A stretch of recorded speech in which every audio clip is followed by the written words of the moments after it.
Hello, everybody. Welcome back to another episode of the Quadruple T podcast, Thoughts to the Table.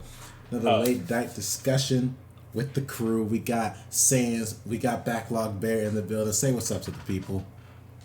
Hello there. No, Kenobi. Okay, y'all. So, from whatever this title is gonna be, it's gonna be pretty blatantly obvious. We're talking about finally talking about Spider-Man Across the Spiderverse. It only took Legacy a full month and a half to see the movie, so that we can finally do it. I've been fucking busy. I was too. Like, the thing is, not the movie, but when it first came out, Josh had seen it like off rip. I delayed because of miscommunication and other stuff, and then I finally saw it. I'll post a video with that whole experience at some point. Might already be out. I have no idea. And then after I had seen it, then that's when Legacy took another extra month to finally see it. Fuck you. Now we've all seen it at this point. So, spoiler warning if you, for whatever reason, have not seen this movie yet. Go see it. I don't care how you have to see it. Support the local theater, dollar theater, do whatever. Go see this movie. It's gonna be the best in a theater. I promise you that. It's worth it. But it's not on the site yet. And I think that's just because the site. Yeah, we all know what we're talking about. But I think it's just because I think it's just because of the multiple versions issue. Yeah, we do not condone. Hold on. Let's at least skirt over and address that real quick. So when I saw it, this was right before they dropped the updated, we'll call it that, updated version. I saw it, and in my review, I mentioned the audio felt off in places because even in the opening, the part with Gwen telling her story, and she's, drumming, and it's like it's building and building. I'm like, okay, I get it. She's trying to like drown out all the negative thoughts or whatever, and she's just like going ham with all this stuff. But there was a lot of points elsewhere where dialogue was drowned out by music, score, and other sounds. And then like a day or two after, they were like, okay, updated version with better sound mixing. And I was like, dang, I wish I saw that one. But yeah, that's already disappointing enough. I know this isn't gaming, but if you're gonna put out shit, put it out fully complete. And that can be said about any industry. Yeah, there was a lot of stuff that I am not 100% knowledgeable on the working conditions, but like there were some stories that came out after the movie came out that we probably should address just for the sake of it. Yeah. Considering the strikes and everything that are going on right now, like working conditions on this movie were reportedly terrible. Like over 100 people left the studio after this movie came out. Can't say I blame them. Shit. Just because because of crunch, basically. And the expectations that were placed on them as animators. And so this movie is a masterpiece. But in that, like, there is a human cost to that should not have been there. I would have gladly waited another year if it meant that the people could work in, like, a normal pace. A better screen. And a better working environment. Mm-hmm. That aside... Zay, what did you give the movie when you walked out? Man, I think I either gave this a 9 or a 10. I was already hearing people say stuff like movie of the year and all that stuff, which I already was probably gonna say because I'm a fan of the whole franchise. Like, before watching this, Into the Spider-Verse was my favorite movie, like almost ever. And that's including me being a film major student, watching all these classics. Like, hey, Godfather, sorry, fuck you, I don't care. Into the Spider-Verse was my favorite movie. This is rivaling that for me. This thing is so freaking good. It's so good in so many ways. I'm pretty sure I gave this either a 9 or a 10. I think because of sound, I probably did a 9. But if they fix that, then it's a 10 for me, easy. Yeah. It's Legacy. like, yeah. Go ahead. I was kind of in the same boat of the audio was a little off. I think the theater around here, the Cinemark, was still had the older version, which I'm kind of pissed off about. But I thought it was good just ignoring that, because I do think, if it's the multiple HD thing, then they definitely had, for like, which version are we fucking playing this time? I'll give them credit for this theater, credit for that kind of thing. Fusion. Other than that, I'd kind of... Sorry, no. It's not like it's with Cats, when Cats was like, oh, this is literal dog shit. Let's give them a little higher grade dog shit. It's like, no. We're just gonna do the new one. Oh, they had no fucking... I don't think our theater had any fucking clue. Like, I think they said, here's your new version, but we're not going to play it, because even though you did that, our crew had no idea that there were even fucking multiple things. Gotcha. Yeah. I find it Sorry, I'll get to this after. Yeah. I don't know if this thought just came in my head. Josh, you give your rating, because then I'll have thoughts. I'm right there with you. Into the Spiderverse is probably my favorite movie ever. Mm-hmm. If not, like, at least top 5. This movie is a 10 for me. Yeah. I walked out of the theater and I immediately wanted to walk back in and go see it again. Mm-hmm. That is the highest praise that I can give it. I was willing to spend another 2 hours and 45 minutes watching this movie over again, because I wanted to watch it and try and catch more details, because this movie is packed with those little tiny details. Like, I was telling people afterwards, like, you could pause it frame by frame and do a complete analysis of it, and then do it again and still see more stuff, because you would have missed stuff the first time. Yeah. That's how detailed this movie is. All of the little things, that, like, the way that characterize the spider people. The music is my one gripe, and we'll get to that in a second. The score... Make it boom. Sorry. The score was great. The pacing of it, I was a little concerned about the pacing of it, and then I remembered it was a 2-part movie, and I was like, I'm fine with this now. Yeah. All you idiots who were complaining about a cliffhanger, shut your mouth, because they said it was part 1. They said this would happen. They said it was part 1. When they announced the sequel, they said they were making it 2 parts. Yep. Yeah. I love the way that they set up Spot. Mm-hmm. Like, the motivation behind it. The motivation's a little weird, but it's like... You hit me with a fucking bagel. The goddamn bagels! No, the way that they set him up, and then the slights, that kind of built up to it, where it's like, I'm not just gonna be some, like, villain of the week. Like, that's his motivation. And, like, that's Miles's words coming back to haunt him in a way that he wasn't fully prepared for. Yeah. The way that they set up, like, the stuff that we were talking about when we analyzed the trailers, like, where they set up, help me out here, 2999, Miguel. Yeah. When they're setting up Miguel as, like, this, like, he thinks he knows everything. He thinks he's the one that has to keep the multiverse together. Ooh, I got stuff to say about that. and then the and there's little hints too that he doesn't know what the hell is going on, because when you go to Spider-Man India, his dimension, like, that's a spot hole. That's not. Anyways, no. He doesn't have a clue what's going on. All of the beats, all of the story beats, the way that they built on the characters and the characterizations that they set up in the first movie, the way they built up the new characters and introduced them, the pacing of the movie, the animation of the movie, the score of the movie, like, all of it, just 10 out of 10. The licensed music is the only thing that I'm like 9.5 out of 10. Yeah, the license was kind of strange. I got nothing against Metro. Metro did a great job with it, and I still will bump. I am bumping that soundtrack on the regular. But, like, the first movie's licensed music was perfect. A lot better. Yeah. Just perfect. And I know after I rewatched this one over a few times, I'll probably feel that way about the music, the licensed music. Yeah. But for right now, that's where I stand with it. I personally need to listen to that front to back, the licensed music. I'm going to do an album reaction to that. I was going to say it's already on Spotify. Yeah, there's a lot of albums that I need to do, but that's like, that jumped up to the top when this dropped.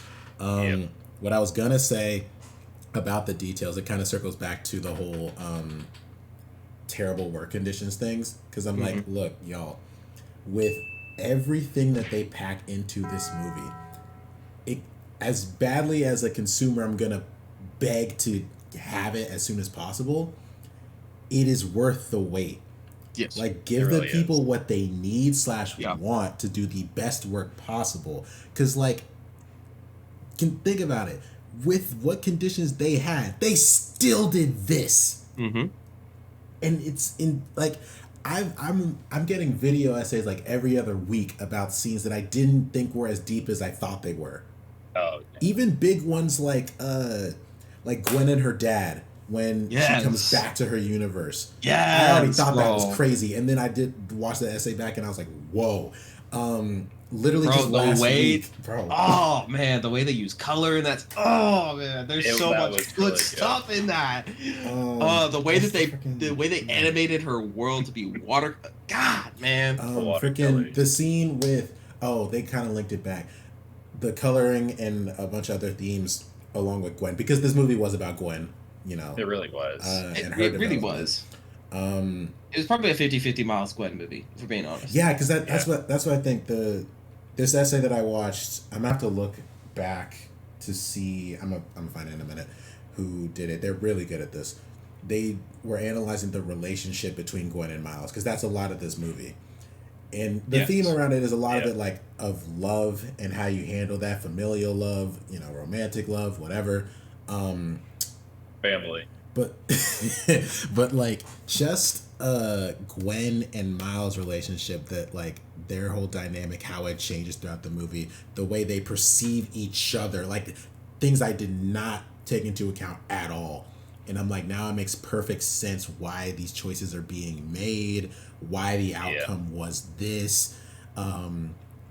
Taking that into consideration, like, how this will play out in the next part, you know.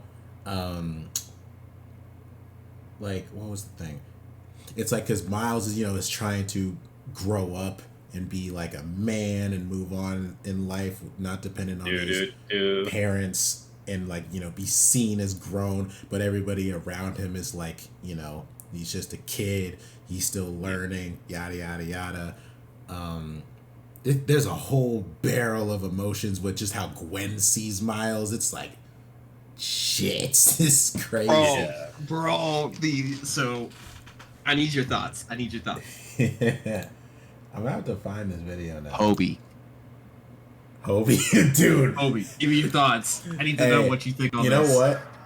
Shut up, YouTube. I'm mad at the fact that I didn't know who was voice acting for him. I'm mad that I didn't know. I'm so mad that I didn't know. I was like, hang on, back up a second. They got Daniel Kaluuya to come in and do the voice of Toby, and they said, hey, you know that British accent that you, like, haven't busted out in any movie recently? Yeah, turn that shit up to 11. They legit said, hey, just talk British, innit? They really just said, talk like you in the ends. I was school the whole time. Oh, man. Damn, I need to find this video. What did I see? Netflix. Ooh, it was talking about how they are animated, right? Every spider person is animated at a frame per second. Miles is every 2. Hobie's every 3. Just to show that he doesn't fit in any brackets like anybody else. So cool. Like, the amount of, like, and also I think they said when he's by people that he cares for, his color changes to, like, pink or, like, something brighter toned. Because it's like affection. Like, his whole color scheme will do that. And I'm like, how? I gotta watch it again, man. I didn't notice that. Found it. Yes. This guy's Schnee. I love the way he does his stuff. Will they get together? Shut up. I don't think that's the point. No, it ain't. This dude... I'm going to share my screen. Because this dude is so good. Whoops. Maybe cut around that thing.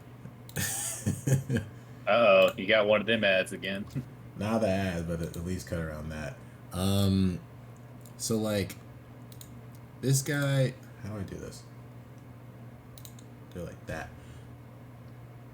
No waste. That's a big thing. Most well-written scene. This is the one with Gwen and her dad. But this guy, he's really good at analyzing and rewording how things like play out in certain scenes.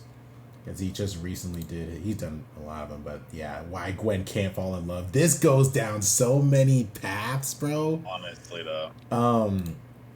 Like, I absolutely love Gwen and Miles. So much to the point that he talks about freaking the Peter from her universe. I don't know how he broke down that for like 15 minutes when he's Peter Parker for her universe is on screen for maybe 5. Like, it's so ridiculous. Miguel Jordan, Gwen's Peter. Yeah, this part. But there are two that I find the most compelling and interesting. My immediate impulse when I returned to this was to see this as the fascinating but bizarre case of a Spider-Man who never encountered Stage 1. He never got the empowerment, and he advanced straight... Okay, yeah, superhero stages, right? So, the stage where they've, weak and feeble, whatever, because this is Spider-Man, right? Weak and feeble, whatever, then they get their powers from the spider, and then they become empowered, and they feel like they can do it all. And then this responsibility stage where, they're sacrificing themselves for the greater good of people. Like, example, Tom Holland in No Way Home. He's like, make the world, the universe forget who I am, and then he protects his friends by not telling them who he is. Yeah. That's like the responsibility stage. Straight to responsibility, straight to low self-worth protector. And it's interesting, listen to this line in its full context. Touch him again, Ned. It's okay. It's okay. Everything's gonna be okay. Peter hated that Gwen was the one protecting him, because Gwen is awesome. We need to protect her. And Peter wanted to be the one who could do that. He needed to be as strong or stronger than her, so she would never ever have to put herself in harm's way on his behalf ever again. And the method he chose was completely self-obliterating. You can almost feel the I don't care what happens to me in his body language here. And of course it goes all wrong, and now he's the one endangering Gwen. But then all of a sudden, hey, I'm dying, and who cares about that? Not me. What's important to me, to Peter, is that now the threat is gone. What's important is that I finally get to be the one to tell her everything is going to be okay. Peter finally gets to be the one to almost assume that role. He gets to be the one to reassure Gwen of her safety. It's almost like being a protector. It's the closest he's ever going to get. Oof, yeah, pretty tragic way of seeing the scene. Okay, or on the contrary, Peter did not skip stage 1 mentally. No, Peter is very deep into the stage 1 empowerment mindset. He is deep enough that he is almost completely blind to the reality. Probably because all of his knowledge of empowerment comes from seeing Gwen and daydreaming and projecting. He is entirely ignorant of the experience of empowerment, and we see in the events that follow just how little he understands of what the reality is, which is exactly what Gwen makes reference to. But they didn't really know me. Peter thinks that he just has to find some way, any way to become empowered, and once he has that, he'll be there. He'll be special too, and everything will be great. He doesn't think any more into that whatsoever, and of course he's wrong. Of course, just the empowerment alone, paired with total lack of responsibility, leads to absolute disaster. But then, hey, it's Gwen. It's the superhero. It's my protector. And he tells her, maybe somewhat deliriously, everything is going to be okay. Why? Because Gwen is here. And for someone so blindly deep into stage 1, the hero showing up means of course everything is going to be okay. That's how simplistic his understanding is. But that said, it's actually not that different from where Miles ends up. And Miles is as fascinatingly bizarre to try to understand in this framework as Peter is. Miles seems to bypass stage 2 entirely. We catch up to him when he is so in the empowerment stage, and then he is introduced to the cold, distant responsibility mindset of stage 2, and the sacrifices it entails, but the greater good it will serve, and he says, no. I'm gonna do my own thing.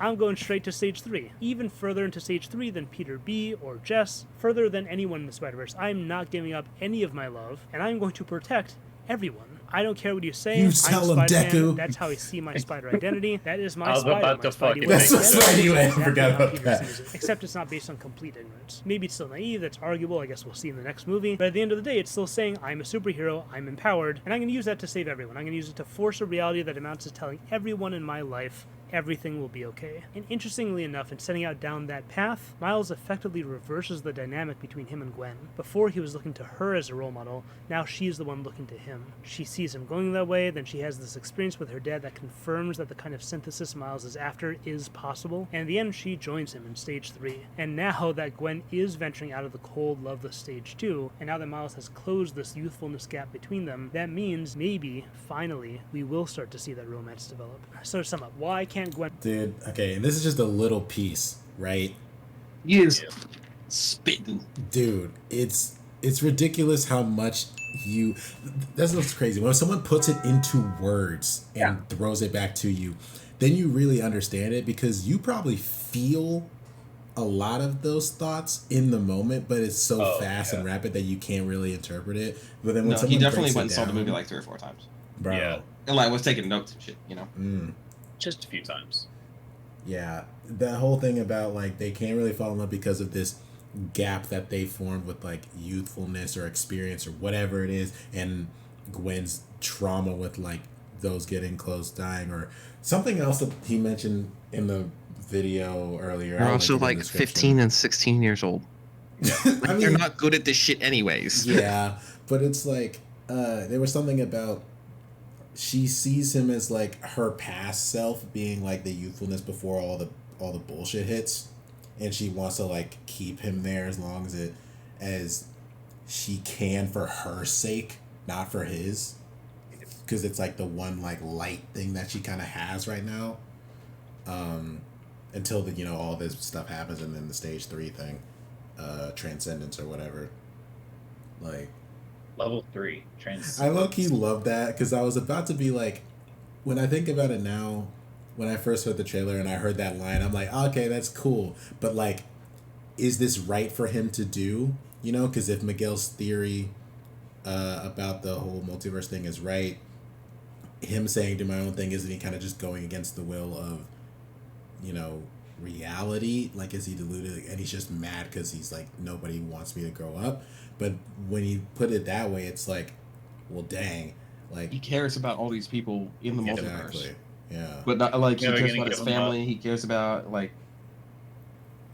he still has all these connections, and that plays out through the course of the movie. Oh yeah. Like at the front of the movie, you have Gwen thinking about Miles, and then Miles obviously thinking about Gwen. But then he's also like caught in this cycle of thinking about Peter B and thinking about Penny and thinking about Spider-Man Noir and thinking about Peter Porker, and like those are his friends because they understand where his experience is now. Like they understand what it means to be a spider person, but then they also like having to deal with the weight of the fucking multiverse on their shoulders. Yep. Like they all have this shared experience that brought them together in the first place. It's just he happens to be a little bit closer with Gwen because they're like similar age, and like he's got a thing for her at the beginning. There's some like obvious attraction that is telegraphed throughout the course of the first movie, and then I also can't in this blame movie, him. I'm just saying. Nah, you really can't. Haley Steinfeld, I can't blame him. No. Oh man, but okay. I have to at least talk about this though. I think that they have to somehow disprove Miguel's whole thing. I mean, yeah. Because I to, right? honestly think it's bullshit anyway. They have to, right? Like there are canon events, but I don't think it's canon event for the same for like. They popped up some right there where it's like, oh yeah, the aunt or uncle dies, Mm-hmm. and then the police commissioner dies. But is that true? Is it true that like there's always a police commissioner that's close to? Miles? It doesn't seem right. Necessarily, no. It's always going to be someone who. And it's also because Miles is an anomaly to begin with, which plays into the reveal at the end, which is another like. That was cool. I let myself get sucked in all the time, so I didn't really feel it coming until he got captured. I had no idea that that's what they were going for. Actually, I'll admit, it was when Uncle Aaron said, "I'm not the Prowler." I was like, "Oh shit!" Oh shit! No, no. Bro, if I can find a claw, I'm going as a Prowler Miles for Halloween. Yes. Because I can do the twist thing that he did. I can still do that. Anyway,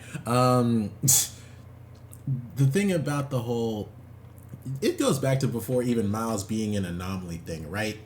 I think you can disprove his theory just because of Miles's universe, not even just Miles, because that version of Spider-Man, I don't know, Peter, we'll just call him It's what is it? Peter. 1619? Is that the universe? I don't remember. Just say Peter Parker.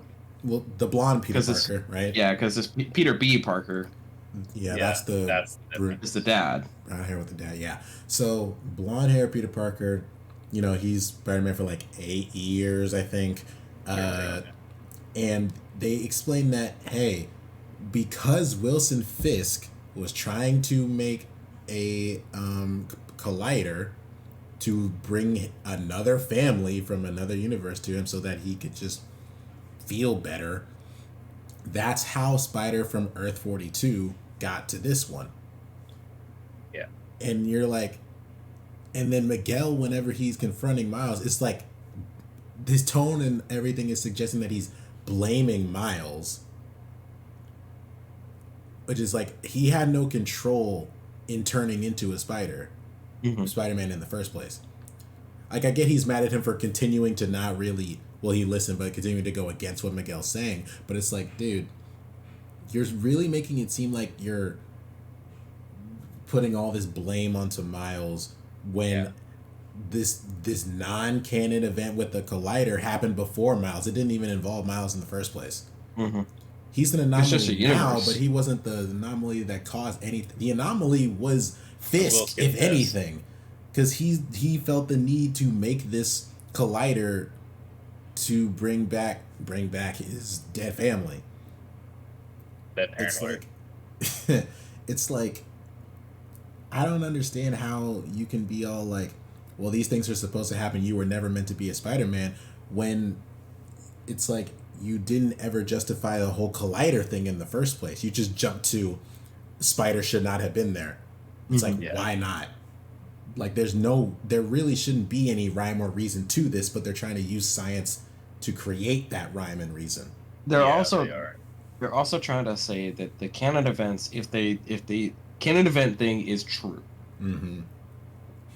then why would Miles have to go through canon events? Because the implication is that the canon events are tied to the universe, not to the Spider. Yeah. If he's already an anomaly, then that's that. But they go by the Spider for all of this other stuff, and it's like, no, if it's per universe, then all that stuff that already happened to Peter is his canon events. Yeah. So Miles' canon events are going to be completely different or non-existent.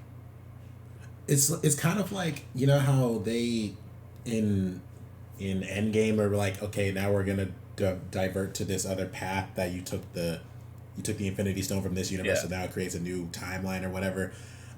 Still stupid, but it's kind of like, hey, this thing was going down this thing, but then this Spider-Man died, or you both became Spider-Man, and it corrected by killing off the first one. It's just like on this other path that this algorithm can't predict. Exactly. Because it's literally, I feel never like happened. In their context, it's impossible to predict. Yeah. Miles, I don't think Miles has canon events. This are Miles. Neither does Earth 42. I don't think either one of them have canon events because it wasn't supposed to happen in the way that Miguel and his AI look at it. I forgot the AI's name. May? So it's like, no, that's Mayday Parker. Yeah, it's not May. I can't remember what the AI is called. So it's like whenever he's, I'm not asking you to not save your father. I'm trapping you here. It's like, you are a piece of shit because there is nothing telling me that I should not and will not to go save my father. Yeah. This is really stupid. Plus, like, knowing all he knows and looking at everybody's wristbands about their activity, how did he not see that portal was made by Spot in the India Spider-Man universe? It's like, bro. He's not telling the whole truth. I feel like that's not Miguel's issue. I feel like that's gonna end up being one of the inheritors. Are you talking about inheritors? Yeah. I feel like it may end up being like, connected to I don't know, man. I don't know if they're gonna go that far into it. That's why I'm debating, because if it's they set Spot up as like the end all be all for this next movie. Not Spot. Yeah, it's Spot. No, I'm thinking Miguel's not who he says he is. Hey, Miguel's an anomaly, low key. Yeah, no. Tell me I'm wrong. You're not wrong. He was not a Spider-Man. I'm with you. I don't know if I'm with Legacy. I don't know if I'm all the way there. He was not a Spider-Man. the Spider-Man from his universe died, right? Yep. Or like stopped being Spider-Man, something like that. Yeah. And his daughter died. Wait, family. no. So they were trying to. Okay, I don't know if it works for this universe. Actually, this He was universe. He's basically not from a Fisk. universe. Yeah, he Yeah, basically he was. Fisk. He was like, I'm gonna take it upon myself, and made himself Spider-Man in his universe. And then his daughter died, and he was like, I want to get that back. Went to another one, maybe it was Peter B. Parker's universe, where his daughter was there. I don't know how he would have handled that, by the way. Did he like kill his other self just to hang out with his daughter or something? Makes sense, That's kind of yeah. crazy. Crazy. But then that whole universe falls apart, and he's like, well, I can't do that. Now I'm going to be this whole, Guardian of the multiverse. yes. Welcome to second solitude Spider thing. Society. Yeah. Yep.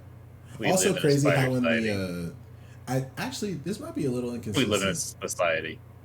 This might be a little inconsistent, but in the credits for the first movie, they show him, and he's like a little bit thinner, and he's a little bit more quippy, and I say upbeat. He's just a little bit like lighter, I guess, in tone Yeah. at the first movie, and then in this one he's top built, heavy, and he's like really brooding and like depressed. That's why I'm on the fence about. I mean, about it you actually sit being there, you sit there and watch the multiverse for an I know, undisclosed but, period of like, time. But like that makes me think, like, was there something that took place between was it between the two that all of that happened? Because he looked really young at the end of the first one. How much of a Yeah, time like- jump? Mm. Yeah. We probably Time could might have work time jump on our differently in hands. his thing, so then it just. This is what Yeah, happens. every with, like, every multiverse shit. universe It's is so different. confusing. Makes timelines. sense. Yeah. It's so confusing. I'm curious now. Yeah, It that's definitely an works interesting one. different in the main thing, because if he is Miguel O'Hara, that's 2099. Mm-hmm. I'd have to look at the picture side by side of the ending of the first one. This is why I don't like time travel multiverse stuff, because I'm like, you want to make things interesting, but you make it very confusing.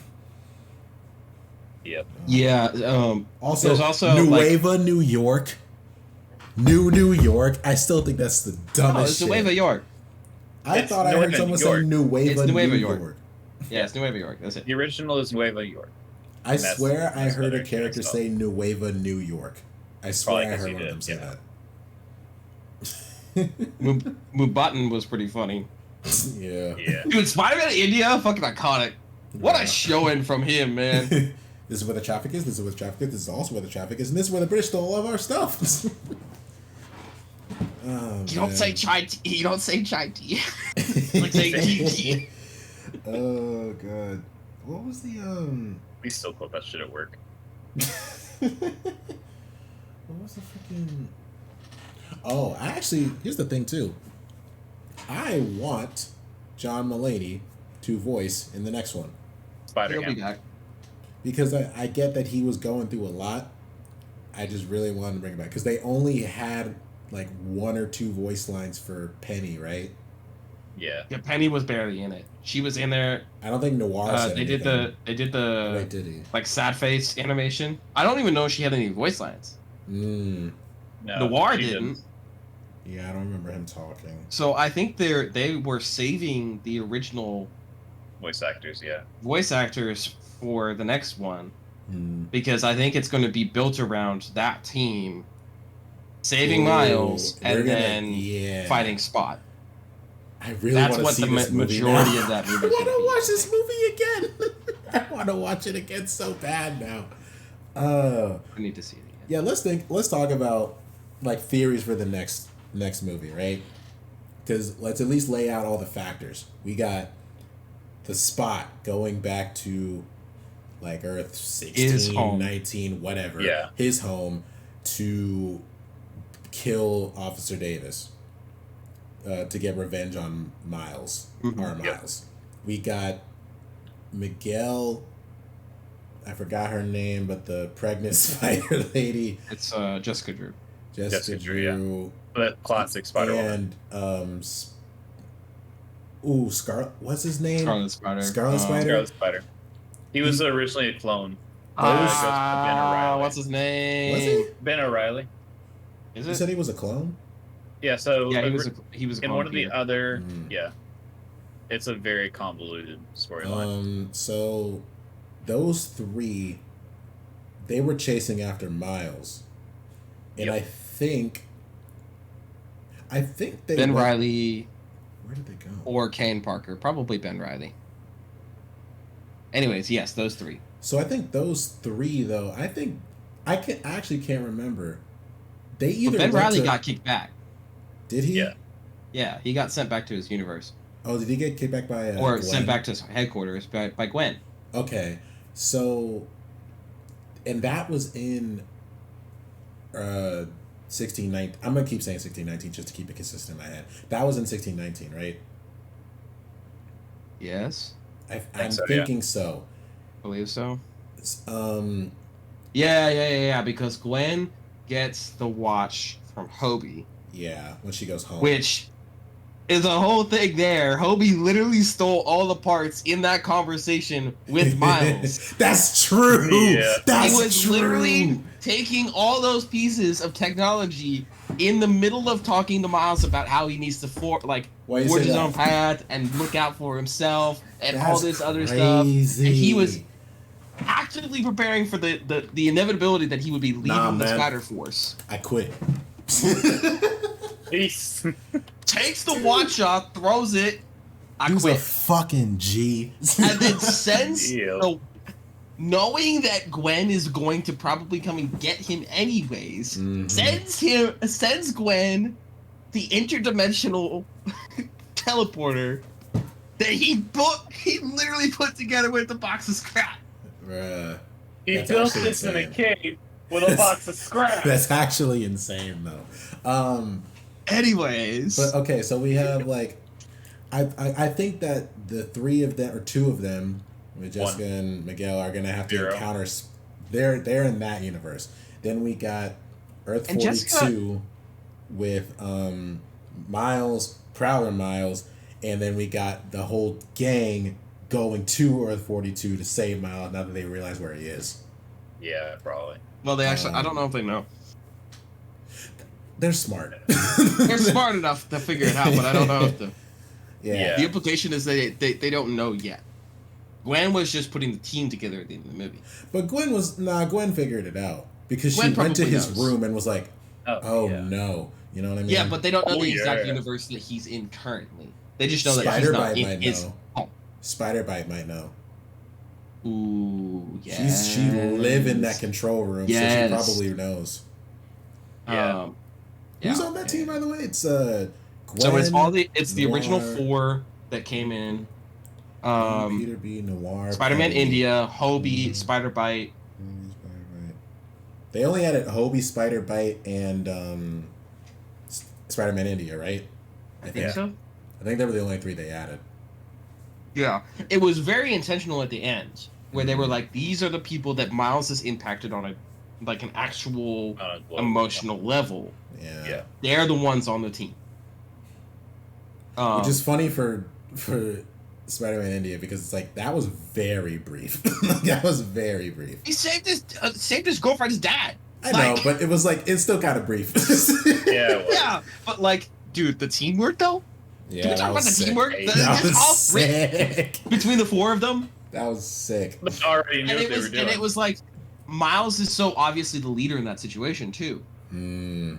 The way Yeah. they set that up, like Gwen isn't taking control, Hobie's not going to take control because that's not what he does. And India is like, I don't know what the hell I'm doing. And that goes back so to that Mi- whole empowerment stage thing because it's like Yes. he's I'ma like do in my a own zone, like he Yeah. is so confident that he can take charge of the situation and like get stuff done. And it takes him 15 seconds to assess and assign. Yeah, That's it. Like, he does it so fast, he assumes this naturally. But then Gwen is, again, going back to that video, Gwen is now looking to him in order to, and like taking from his example, in order to lead this team that she's putting together. yeah.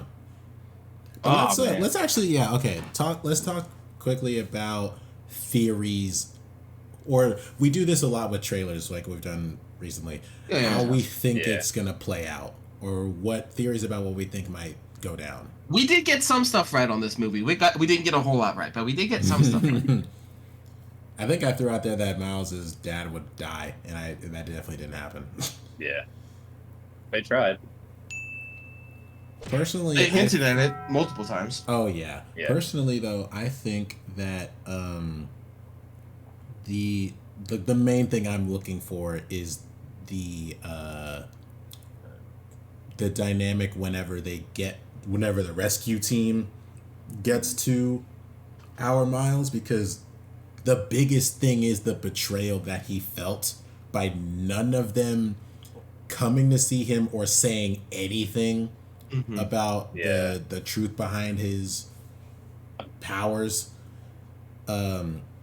Because you can see it, like I gotta bring up that frame again. You can see it in his face. When Peter and Gwen are like, "This isn't what we talked about," and he's like, "Y'all knew." But even then, you can see it in his face when he, stands up on the train. That train was going so high, by the way. I'm like, where the fuck is this thing going? To the moon. Does it really go to the moon? For sure. Shit. And, I was just thinking as it was going down, I'm like, why the fuck are they still going up? It's in orbit. It's Nueva York. It's in low Earth orbit. Don't just say it's Nueva York. That don't make sense to me, bro. I'm like, what the fuck? Where the fuck is this frame? Because this frame is insane. Probably in the movie. Shut up.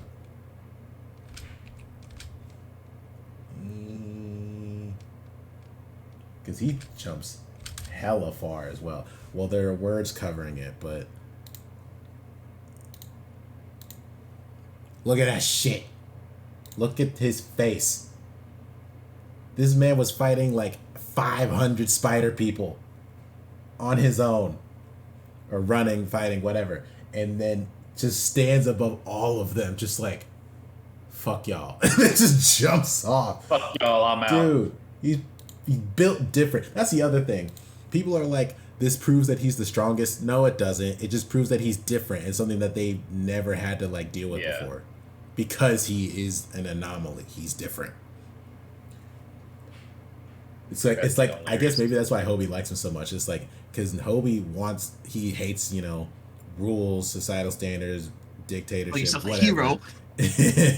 And then, he sees somebody doing shit like this, not conforming to whatever Miguel's saying, and he's like, yeah, exactly. What did he say? He was like, here we go. And Jessica was like, hey, you're not helping. He's like, good. No, I'm curious about Jessica Drew, man.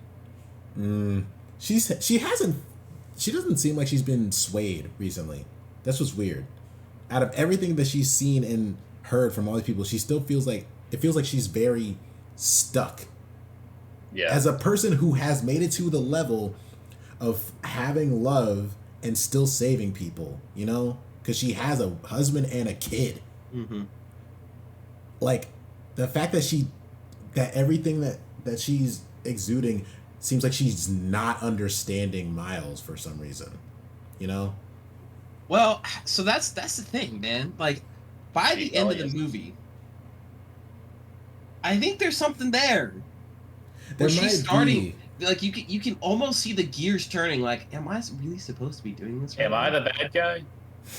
Are we the bad guys right we now? We are supposed to be the good guys. You see it break a little bit. Yeah. With Miguel up front, or not up front. You see it break when Miles escapes. You see it break. Where he's like, we're the good guys, and he's trying to reassure people, and people are looking sideways at each other, are we positive that we're the good guys in this situation right now? And most of the spider people don't have to contend with something like that. There are very few of them, Ultimate Spider-Man and a couple of others, that are killers, mercs and stuff like that. But most of them don't have to contend with, am I the bad guy right now? Peter did at one point during Civil War, and that's about it. Maybe he did a little with in No Way Home when he was realizing like the state of, well, maybe not the bad guy, but he was like, okay, all these people It's that my my fault. alternate version Yeah. thing, it's my fault that they die, and it's like maybe I can help them. That feeling of like regret or something. Yeah, but there's a difference between regret and am I making the right decision? Yeah. True. And that's what the rest of the spider people are going through in that scene once Miles escapes. He did that Wait. in. I'm geeking out because I think Tom Holland's my favorite personally. He did that in Far From Home. He was like, "Am I making the right choices with what Mr. Stark left me?" And he constantly felt like he was doing stuff wrong until he made the stupid decision of giving it away. Yeah, and then he made the wrong decision. Yeah. And then it turns into regret. Yeah. Bro's a fucking idiot sometimes. Shit, man. But here's what I'll say. I do wonder if they're going to turn on Miguel. I don't think all of them will. No, but I think the like some of the more powerful ones, the higher ups, are going to turn on Miguel. But I don't know if it'll be one of those. We already saw turn on Spider-Bite, them- and like Yeah. she's the one in charge of that whole machine, basically. But I don't know if Yeah. it'll be like turn on, like they all fight him and hold him back. It's more of just one of those like we're just not gonna follow you anymore type. Yeah, things. yeah. I don't think they're gonna fight him unless he forces. It's a gonna fight. be one of those where all of a sudden Miguel is like he finds himself standing alone all over again, Yeah. except for his AI, and then he's just like, "What the fuck?" He's gonna go berserk. Yeah. um, It's not gonna be a Guardians. We're all gonna fight against you kind of thing from all three. It's gonna be more of a yeah. I get the feeling. Well, everybody keeps saying it because of some. What is it? What is the word? Some like shadow released footage. I guess shadow released. I don't know what the fuck I'm talking about. some leaked footage. Leaked. Thank you. Leaked footage about Prowler Miles. That he's not a villain. He's like a vigilante for his universe. Because he wasn't Spider-Man, there was no hero for his universe. He becomes the Prowler, and he becomes like a vigilante anti-hero. The footage is him and I think Uncle Aaron robbing a medical building, and then he's swooping while he's on the run. He's like swooping through and dropping off like pills outside of windows. I mean, that makes sense. Yeah. And I mean, even without that, I like that idea anyway. To show that like Miles, regardless of the universe, he has a He's gonna decent help heart. Yeah. It would be really intriguing to see the inversion Mm, coming off of the cliffhanger that we have. true. The only association that we have with the Prowler is that Prowler's a bad dude. Prowler works for Kingpin, you know? And so, okay, Miles, Prowler bad. Prowler take money wherever he can get money. Mm. And if they were to immediately flip that and be like, no, like he's kind of doing His own thing here. he's kind of doing this Robin Hood Mhm. thing, you know, almost. It's like, okay, this is interesting, because then our Miles has to contend with, do I actually need to fight this dude? Yeah. Well, like I like the Robin Hood thing. It's just like I think if you give him that edge that they were kind of leaning toward, it seemed at the end, because it's like he still is not sure about what this other Miles is capable of, what he's doing here. Yeah. The whole thing with his dad, I don't know how he's gonna take that actually. It's gonna be interesting. I feel like they will fight because he has him chained up right now. But I mean, it was pretty obvious what Miles was going to do at the end of it. true. He made a similar face to that one, honestly. Like, I got my finger loose, you're dead now. Yeah. But they probably would come to some kind of understanding / agreement thing. And then that's when the rescue party might come through. But he's obviously not going to be happy to see them because of everything that just went down. So then maybe he has like some little short-term team up with the Prowler. But then he's also going to be like, it's Gwen. Yeah. He is, but he's like really, Oh man. bro, It's come like, on, man. We saw it in the little oh man, where did it go? It's in the sequence where he's like swinging away, right? He is like when he thinks he's home and he's trying to go home, right? He is hurt thinking about everything that just happened to him. He's very obviously hurting. Like, and plus he's 15. He don't know how to interpret this stuff. That probably gonna boil. Oh, you get off my screen right now. That's probably gonna boil over like in a horrible way, if anything. Oh yeah. Like a really petty grudge. You know what I mean? That's what I just assume would come out of this. I mean, I wouldn't be surprised. Either way, it has to be, resolved in order for them to come back, save his dad, and come back, probably confront Miguel, and then obviously beat the Spot. Beating the Spot's going to be an interesting thing they're going to have to pull off somehow. Because I don't think they're going to be able to say, oh yeah, the power of friendship and this gun I found. Like, I wonder though. I honestly was curious as he kept fighting him. I was like, how do you beat this guy? Like, he can travel through dimensions and he's kind of untouchable, unless he hits himself. Yeah. How do you beat that? Oh, they're probably gonna have to use the harness powers of the portal hole, the keyhole thing, the collider thing. Yeah, they're gonna have to really utilize that. I think is what's gonna be the main play. Yeah, I'm curious. Maybe they reverse the collider somehow. That's going to be really interesting to see how they tackle that. Because he did have Spot tied up at one point. Yeah. He did. But he's way stronger now, and he has way more experience with his powers. How do you drain that much dark energy except in a collider? You know? Yeah. I don't know. He might have to absorb it through the venom.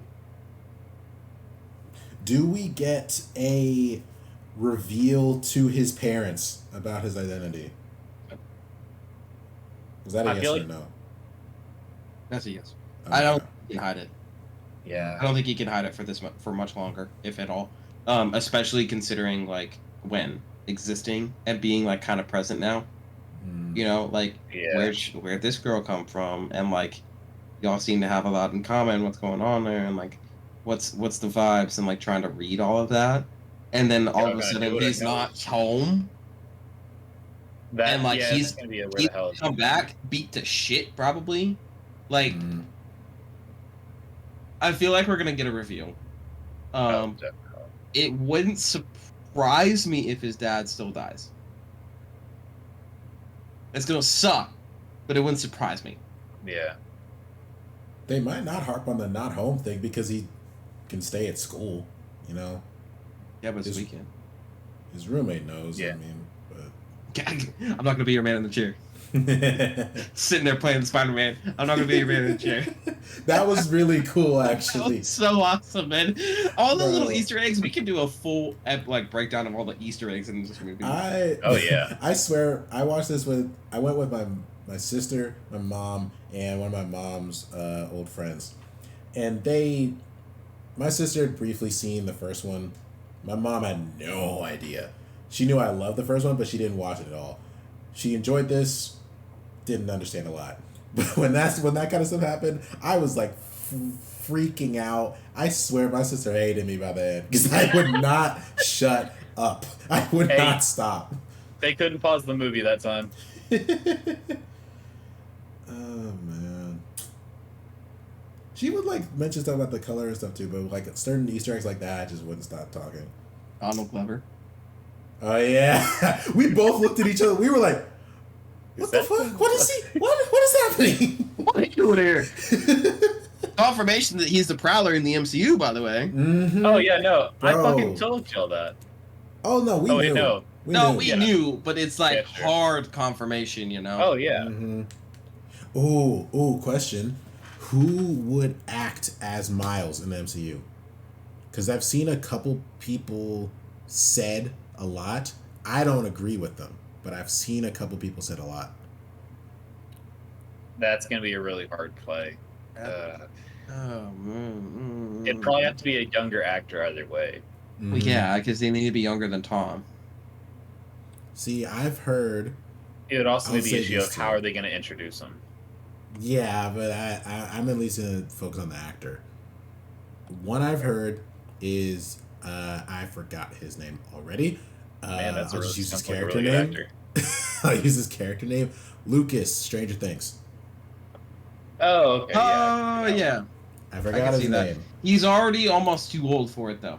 Yes, true. Almost. I think they could don't pull do it that. off. But The other you would have one- like one good movie of looking as young as Miles is supposed to, and then just you gotta do a time jump. What the heck? Don't. It's like Caleb McLaughlin. I always mispronounce these all the time. He was the first one I heard. The Okay. second one, I believe, I'm gonna just make sure I have the right person. Yeah, this was the other guy, Miles Brown. From I think his first show was Blackish. And he was this old when he started. But now he looks like this. The thing about both of these suggestions is just the fact that, for me personally, they're both African American. Yeah. yeah, you need to. I would much rather have at least like somebody who's Latin or you mixed need the Latin. Dominican in there, man. Yeah, I like, because I think even if they Who's that guy that's learned playing Blue Beetle? Solo Maradona. Yeah, I don't know, it's just man. that it's already DC and maybe it's kind of the crossover is weird. Yeah. And he's a little bit DC old for that now. He's like 22. Wait, is he? No, he's not. I think he's in his 20s. Oh, he is 22. Yeah.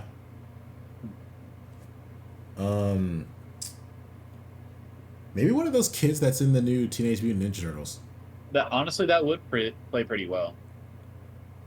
I've been seeing them a lot. Like, you could have one of those two guys do it. It's just that their voice, like, even if you had them speak Spanish, it's not going to sound like they had any Dominican in them, really. Yeah. And at least to me. But then on top of that, it's like, oh, they do training. Then it seems like appropriation almost. I don't know why. To a degree, yeah, technically it would be. God, that little dude had an afro. That's weird.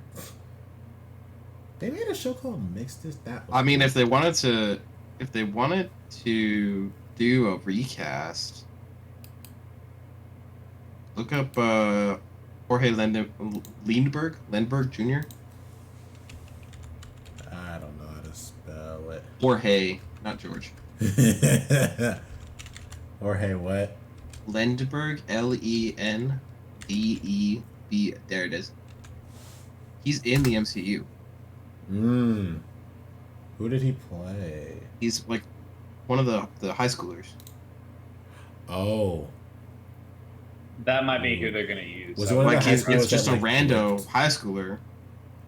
Was he one of the high schoolers that like blipped or something? I think so. I mean, it would work. It would work. It would work. The issue is He was born in '96. Yeesh. they might be able to get away with that one. How old is Tom now?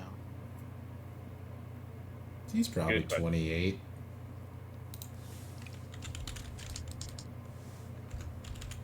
Tom Holland, age 27. He was born in I'm getting '96 better. too. I'm getting better at this, you know. Yeah, but when did he? This was 2018 when Homecoming came out. 5 years ago. 2017. 2017, which means they probably started filming 2 years prior, maybe. Give or take. Oh yeah, he was early 20s. Yeah. Maybe not even 20 when they filmed Homecoming. This dude's already 27. There ain't no way that Zendaya is 26. You can't convince me that Zendaya is 26. I feel like we've had Zendaya for like 15 years. We have fucking shake it up on Disney. Yeah. God, man. That's ridiculous to think about, by the way. That half of the child stars that we watched are still killing the game, and they're still not even 30. Except for Bella Thorne, I haven't heard about her in years. Except for that one scandal. I she did had, say but we all half. know what I that said one is. half. I said half. Yeah. We all know what that one scandal was, though. Oh God. Anyway, so Rabbit hole. Yep. so I'm good at those. I think though we have like a pretty decent idea of what's to come. It's gonna be ridiculous either way. I'm fine waiting 2 years, to be honest, because I think at first I they was said waiting. it would be I would have waited 6 years for this movie. Mm-hmm. Yeah. I would have waited. I gladly waited another year for this movie. Do you think you're saying that just because you know what it is, or would you have said that regardless? Like, I think I would have said it regardless. If I knew about like, oh, they're pushing them, and like if we knew about that early on, I would have been like, take however long you need. Yeah. I don't care at the end of the day how long something takes. If it comes out, it's good, and the people that were making it had fun making it, and like weren't killing themselves to make it. Yeah. I feel the same way about games. I feel the same way about other movies. Like, it just take your time, make something that you're proud of without burning your workforce out. Mm-hmm. Yeah. Because the problem is when you burn the workforce out, guess what? They leave. They leave the industry entirely. They don't just leave the studio. And so that means that there's less good games and less good movies and less good TV shows and all of this other stuff because talent leaves, and what do they go do? They go do something else. Mm-hmm. Yeah. Shout out to talented people, bro. Shout out to talented people. Because AI can't replace them. Okay? Nah. Never gonna really happen. can't. Facts. I would gladly wait 2 to 3 years for the next movie. Because I think at first they were being really optimistic, saying like 2025, right? Oh, they were. No, saying they were saying next March. Yeah, that was really optimistic. Really, really optimistic outlook there, but especially knowing that the strikes are coming up. Only issue is though, unless it's except for the Writers Guild, I think it's a different guild. It is, but I think a lot of like Hollywood. They've said that Hollywood as a whole Is shut down. Yeah. is shut down right now. Oh yeah, because So actors joined it. Yeah, actors joined it. Yeah, actors and screenwriters both. Yeah. And so if there's nothing to animate, There's nothing there at all. Yeah. but Sony came out during, I think it was their earnings call or something along those lines, and they said that all of these movies have been delayed. No shit, Sherlock. Yeah, like it. I think they officially delayed like Craven as well. Like that movie was supposed to come out this year. I don't think it's coming out this year anymore. No, it ain't. I think. I don't remember.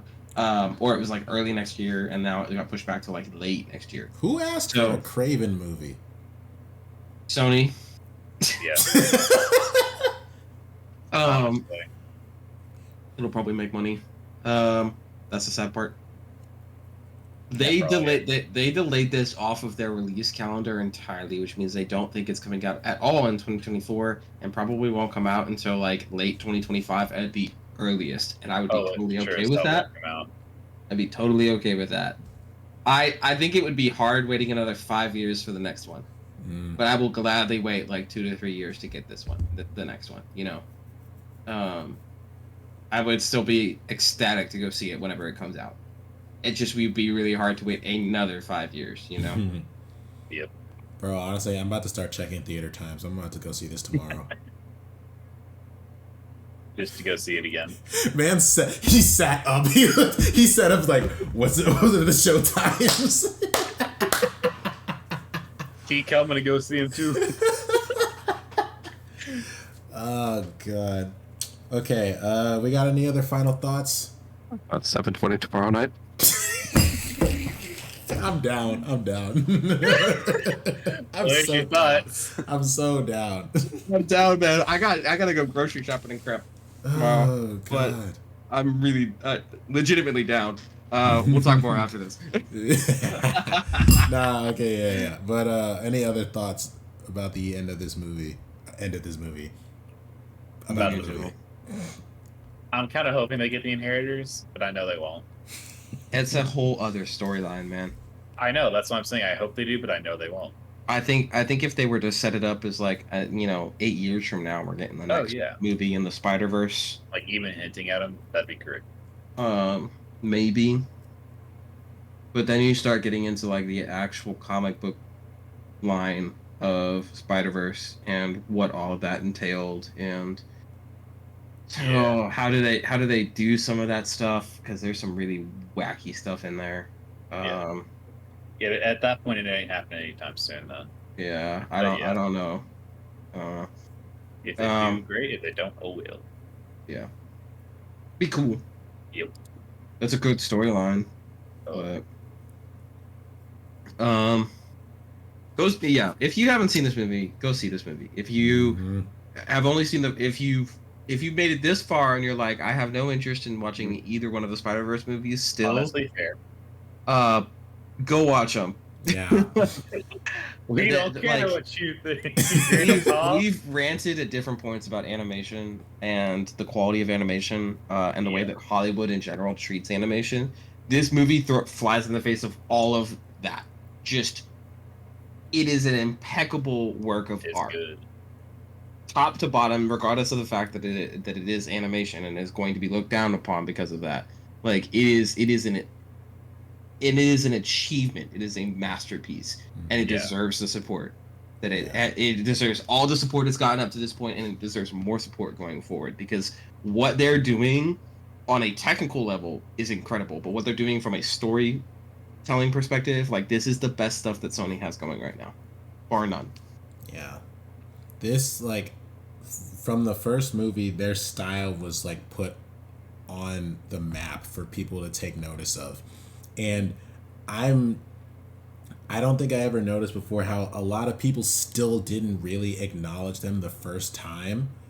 And not only until the announcement of the second did people be like, oh, okay, they're making another one of these. Maybe I should go give this a try. Like 3 years too late. Like, bro, all these people on like the second wave of this thing. Like, you're like the people who still for whatever reason don't give it a chance. I think you're being really unfair, like very, like I think it's really ridiculous. I mean, like, unless you're voting with your money about working conditions, at which point kind of fair. Yeah, but still. But again, all those stories came out after the movie came out. Yeah. You can still enjoy this piece of art, regardless. Like to me, it's like just everything about it is just on point. Even if you don't really know superheroes or know Spider-Man, it's one of those that you just like. Bring me Spider-Man.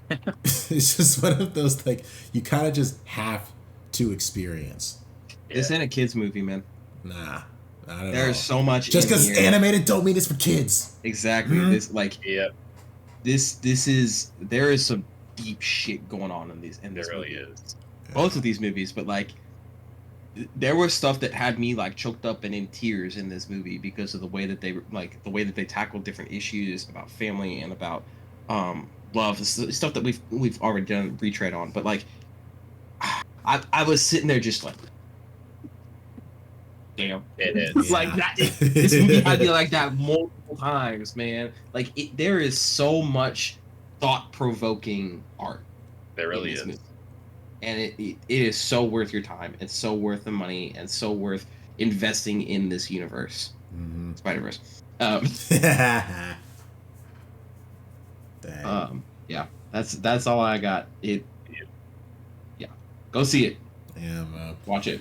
Oof. Okay, hour-long discussion on a movie that is literally going to be up for debate for the greatest of all time. Hope you guys enjoyed that discussion. Drop a like on the video, comment down below, subscribe to the channel, click the little notification bell so you get notified of future uploads. We'll try to do podcasts like this more often, and I'll try to get them posted at a faster pace than what I've been doing, for sure. Be sure to check out the description for their channels as well. Backlog Bear and Sans, members of the crew, you already know how we do. Also, my link in the description where you can find my socials, other channels, as well as the Patreon, access to certain content across all platforms, early, exclusive, extended, uncut, all that kind of stuff. But yeah, that's pretty much all we got this time around. Thank you guys so much for watching and listening. Hopefully we'll see you in another episode. Emotional damage. Hey.